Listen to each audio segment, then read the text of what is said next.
ఇది డయాబెటీస్ అనేది negative habits ఉన్న వాళ్ళకి వచ్చే అవకాశం ఉంటుందంటారా? అంటే లైక్ స్మోకింగ్, ఆల్కహాల్ అలాంటి ఎడిక్ట్ అయిపోయిన వాళ్ళకి డయాబెటీస్ వచ్చే అవకాశం ఉంటుందా? 100%.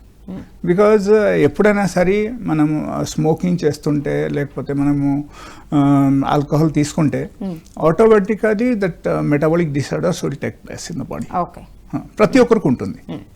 సో ఆ మెటబాలిక్ డిసార్డర్స్కు మనం ఓవర్కమ్ చేయాలంటే ఇదాన్ని మానేయాలి. Okay.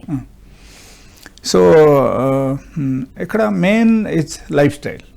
Okay, because all these diseases are coming under lifestyle diseases, like hypertension and BP, and diabetes, sugar, cholesterol పెరగడం, యూరిక్ యాసిడ్ పెరగడం, కిడ్నీ ఫెయిల్ అవ్వడం, లేకపోతే ఒబేసిటీగా మారిపోవడం, లేకపోతే somebody is become very thin, means that is all due to the nutritional deficiency or maybe the metabolic disorders.